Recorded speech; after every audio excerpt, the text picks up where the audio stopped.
एक वक्त का किस्सा है। एक गांव में बिट्टू नाम का एक शिकारी अपनी माँ और बीवी के साथ रहता था। वो जंगल में शिकार के लिए जाता और वहाँ पर दाना डालकर जाल बिछा देता और वहीं बैठकर इंतजार करने लगता। और जब कोई परिंदा उसके जाल में फंस जाता तो वो उसे अपने साथ ले जाता और बाजार जाकर बेच दिया करता था। इस तरह उसकी रोजी रोटी का बंदोबस्त हो जाता था। इस तरह उनकी जिंदगी के दिन अच्छे गुजर रहे थे। फिर एक दिन बिट्टू शिकार करने के लिए जा रहा होता है। हाँ माँ जी, मैं शिकार करने जा रहा हूँ। दुआ करना आज कोई अच्छा शिकार हाथ लग जाए। हाँ बेटा, मेरी दुआ तेरे साथ है। आज तेरे जाल में बहुत अच्छा शिकार फंसेगा। ठीक है माँ जी, फिर मैं उसे बेचकर आज बहुत अच्छा खाना लेकर आऊँगा और हम सब मिलकर खाएंगे।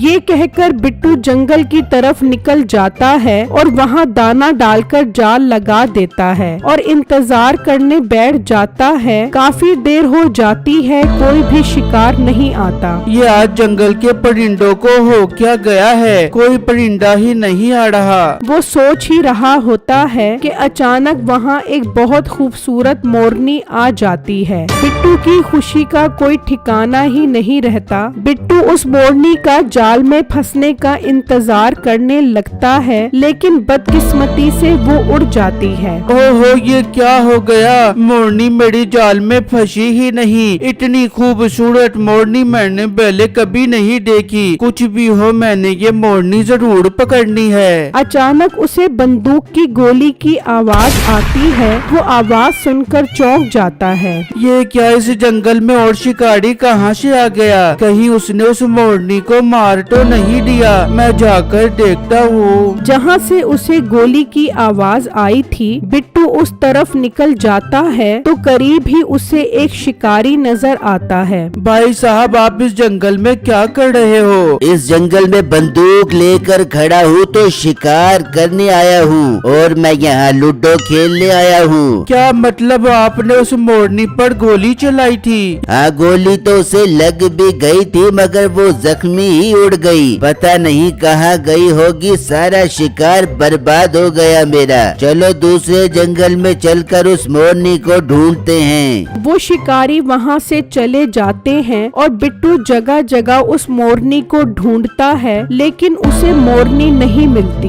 वो वापस अपने घर की तरफ निकल जाता है। वहाँ वो मोरनी जख्मी हालत में बिट्टू के घर आकर गाय के तबेले में छुप जाती है। और जब बिट्टू उदास होकर घर पहुँचता है तो अचानक उसे मोरनी की आवाज आती है। यार, ये तो मोरनी की आवाज है और ये गाय के तबेले से आ रही है। मैं जाकर देखता हूँ। बिट्टू जब उस तबेले में आता है तो वहाँ वो मोरनी जख्मी हालत में खड़ी होती है। बिट्टू उसे देखकर खुश हो जाता है और बाहर लाकर उसकी मरहम पट्टी करता है और उसे एक पिंजरे में बंद कर देता है। अम्मी बेगम, बाहर आओ, देखो हमारे हाथ कितना खूबसूरत परिंदा लगा है। वो दोनों बाहर आती हैं तो इतनी खूबसूरत मोरनी देखकर खुश हो जाती हैं। कैसी है मोरनी, आप लोगों को पसंद आई? हाँ बिट्टू, ये तो बहुत खूबसूरत मोरनी है। ये मोरनी तो मैं आपको नहीं बेचने दूंगी, बल्कि हम ये मोरनी खुद पालेंगे। अरे बेटा, हम इस मोरनी को नहीं बेचेंगे तो खाएंगे कहाँ से? इसे बेचना जरूरी है। हाँ बेगम, माँ जी ठीक कह रही हैं। ये बहुत अच्छी कीमत पे बिक जाएगी। मैं इसका जख्म ठीक होते ही इसे बेच दूंगा। ठीक है, बेच दो, मैं अब दोनों से बात नहीं करूंगी। उसकी बीवी नाराज होकर अंदर चली जाती है। माँ जी देखो ना, कैसी बच्चों वाली जिद कर रही है ये। जा बेटा, तू अंदर जाकर उसे समझा, मैं मोरनी के पास ही रहती हूँ। बिट्टू अपनी बीवी के पास आ जाता है। बेगम, तुम कैसी बच्चों वाली बातें कर रही हो? ये एक मोरनी तो है, मुझे बेचने दो, मैं तुम्हें और परिंदे पकड़ कर ला दूंगा। नहीं, मुझे यही मोरनी चाहिए, आप इसे नहीं बेचोगे। अच्छा अच्छा बेगम, गुस्सा मत करो, मैं इस मोरनी को नहीं बेचता। अब खुश हो? ओ बेटा, बाहर आओ, देखो इस मोरनी ने बहुत खूबसूरत अंडा दिया है। वो दोनों बाहर आकर देखते हैं तो वो अंडा बहुत ही नायाब अंडा होता है। देखा ना बिट्टू, आप मेरी बात नहीं मान रहे थे। देख लो इसने कितना नायाब अंडा दिया है। हाँ बेगम, तुम बिल्कुल ठीक कह रही हो। इस मोरनी का अंडा बहुत नायाब है और ये मोरनी खुद भी बहुत नायाब है। बेटा तू ये अंडा लेकर जा और बाजार जाकर इसे बेच दे। हाँ माँ जी, मैं ऐसा ही करता हूँ। बिट्टू वो अंडा निकालता है और बेचने के लिए ले जाता है। तो रास्ते में उसे एक परचून की दुकान नजर आती है। बिट्टू उस दुकान पर आ जाता है। जी भाई, क्या चाहिए आपको? मीठे भाई, चाहिए तो कुछ नहीं। हाँ, मैं आपको बेचने के लिए कुछ लाया हूँ। क्या चीज लाए हो लड़के? भाई ये देखो, ये बहुत नायाब अंडा है, ये मैं बेचना चाहता हूँ। मीठा वो अंडा देखकर हैरान रह जाता है। लड़के, ये तो बहुत नायाब अंडा लग रहा है। ये तुम्हारे पास कहाँ से आया? भाई तुम इस बात को छोड़ो, ये बताओ अंडा अच्छी कीमत पे खरीदोगे कि नहीं खरीदोगे? अरे जरूर खरीदूंगा। ये तो बहुत नायाब अंडा है। तुम मुझे ये अंडा 1000 रुपए का दे दो। बिट्टू 1000 रुपए का सुनकर खुश हो जाता है। ठीक है भाई, आप मुझे 1000 रुपए दे दो और ये अंडा ले लो। और हाँ, ये बात किसी को भी पता ना चले। मैं रोज आपको ऐसा अंडा बेचने के लिए ला कर दूंगा। ठीक है, मैं किसी को नहीं बताऊंगा। बस तुम रोज मुझे ऐसा अंडा ला कर दोगे। बिट्टू उससे 1000 रुपए लेकर चला जाता है और घर आकर अपनी बीवी और माँ को ये खुशखबरी सुनाता है। अल्लाह का लाख लाख शुक्र है बेटा, अब तो हमारी गरीबी हमेशा के लिए खत्म हो जाएगी। बस अल्लाह इस मोरनी को हमेशा सलामत रखे। वहाँ दूसरी तरफ वो शिकारी उस मोरनी को ढूंढ ढूंढ कर थक जाते हैं। कहाँ चली गई वो मोरनी? मिल ही नहीं रही। साहब जी, हो सकता है वो मोरनी किसी और जंगल में चली गई हो। हमें दूसरे जंगल में जाकर देखना चाहिए। हाँ, मुझे वो मोरनी हर सूरत में चाहिए। वो बहुत नायाब अंडे देती है। उसके एक अंडे की कीमत 1 लाख रुपए है। लेकिन किसी को भी उस मोरनी की ये खासियत नहीं पता। फिर टाइम जाया क्यों कर रहे हो? चलो उस मोरनी को दूसरे जंगल में ढूंढने चलते हैं। वो दूसरे जंगल की तरफ चल पड़ते हैं तो रास्ते में उन्हें बहुत प्यास लगती है। अरे मेरा तो प्यास की वजह से गला खुश्क हो रहा है। हाँ हाँ, प्यास तो मुझे भी लगी हुई है। कोई दुकान आती है तो वहाँ से ठंडा पानी पीते हैं। दूसरे जंगल के रास्ते में मीठे की दुकान होती है। वहाँ वो रुक जाते हैं तो उस शिकारी की उस अंडे पर नजर पड़ती है। ओ लड़के, ये अंडा तेरे पास कहाँ से आया? क्यों भाई साहब, बहुत नायाब है ना ये अंडा? नायाब तो है, मगर ये आया कहाँ से तुम्हारे पास? भाई साहब, मैंने ये अंडा एक लड़के से 1000 रुपए का खरीदा है। मैं तुझसे ये अंडा 10,000 का खरीदूंगा। बस मुझे उस लड़के के घर तक ले जा। उसकी बात सुनकर मीठे का शैतानी दिमाग काम करने लग जाता है। अरे भाई, बहुत सियाने बन रहे हैं ये। सोने की मुर्गी मैं इन्हें दे दूं ताकि मैं अंडे से भी जाऊं। अब तो मेरे कमाई करने के दिन आए हैं। क्या सोच रहे हो तुम? मैं सोच रहा हूँ अगर मैं तुम्हें उस लड़के के पास ले जाऊं तो मुझे क्या फायदा होगा इस चीज का? मेरी बात सुनो, अगर मुझे उसके घर ले जाओगे तो मैं तुम्हें पूरे 1 लाख रुपए दूंगा।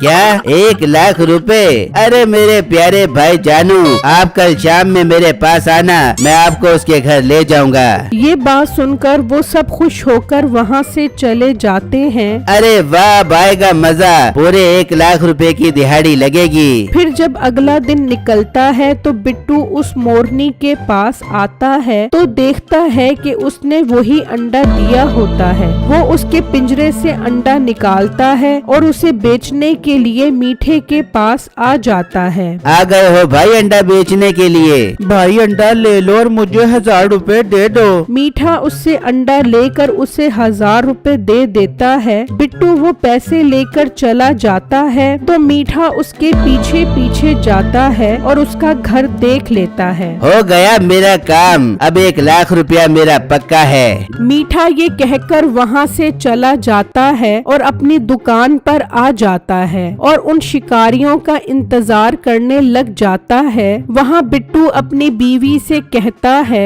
बेगम तुम इस मोरनी को अंदर ले जाओ, मैं जंगल में शिकार करने जा रहा हूँ। ऐसा ना हो ये मोरनी किसी की नजरों में आ जाए। उसकी बीवी वो मोरनी अंदर ले जाती है और बिट्टू शिकार करने जंगल पहुंच जाता है और किसी शिकार के आने का इंतजार करने लग जाता है। तो अचानक वहाँ वैसा ही एक मोर आ जाता है। उसे देखकर बिट्टू खुश हो जाता है और वो मोर उसके जाल में फंस जाता है। मेरे तो मजे हो गए, घर पर मोरनी और यहाँ पर मोर, जोड़ा मुकम्मल हो गया। मैं इसे घर लेकर जाता हूँ। बिट्टू उस मोर को ले जाता है और वहाँ वो शिकारी मीठे की दुकान पर पहुँच जाते हैं। हाँ मीठे भाई, आपने वादा किया था उस लड़के के घर लेकर जाओगे हमें। जी भाई जरूर लेकर जाऊंगा।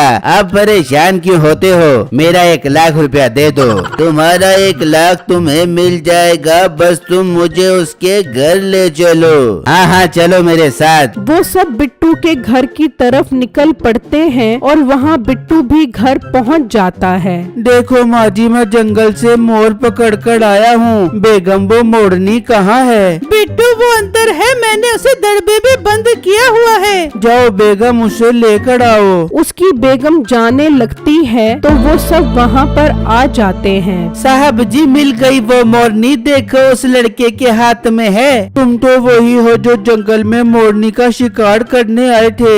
हाँ मैं वही हूँ और मैं इस मोरनी की ही तलाश में था। इसके हाथ से ये मोरनी ले लो।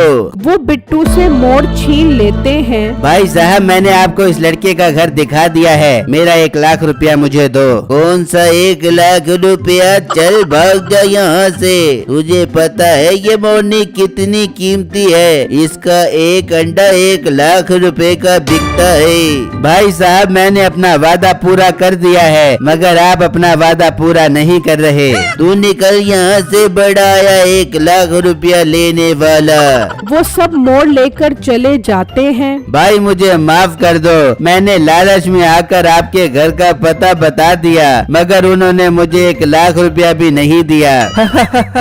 तुम्हें पता है मैंने उन्हें बेवकूफ बना दिया है। वो मोर लेकर गए हैं, मोरनी तो अंदर है। अरे भाई आप तो बहुत सियाने निकले। अब आएगा मजा जब वो मोर अंडे नहीं देगा और वो रोते रोते दोबारा मेरे पास आएंगे। भाई आप इस मोरनी के अंडे मुझे बेचना, मैं बाप को कभी धोखा नहीं दूंगा। ठीक है मीठे भाई, मैं आप ही को अंडे बेचूंगा। वहाँ वो शिकारी अंडे का इंतजार करते हैं, लेकिन मोर ने अंडा कहाँ से देना था। ये अंडा क्यों नहीं दे रही? मालिक गौर से देखो, ये मोरनी नहीं मोर है। ये अंडा कहाँ से देगा? अरे दत्त तेरे की, ये तो उसने हमें बेवकूफ बना दिया है। इसका मतलब मोरनी किसी और के पास है। चलो मीठे के पास। वो मासूम शक्ल बनाकर मीठे के पास पहुँचते हैं। भाई साहब आप हमें गलत घर ले गए थे, वो मोरनी नहीं मोर निकला। मोर निकला तो मैं क्या करूं? उस मोर के अंडे निकलवा लो। मोर अंडा कैसे देगा? ऐसे ही जैसे तुमने मुझे 1 लाख रुपया नहीं दिया था। चलो निकल जाओ, तुम्हें तो मैं बताता हूँ। मीठा उस शिकारी को जोर जोर से थप्पड़ मारता है और वहाँ से भाग जाता है और वो सब उसके पीछे भागते हैं तो एक गड्ढे में गिर जाते हैं और उनको उनके किए की सजा मिल जाती है।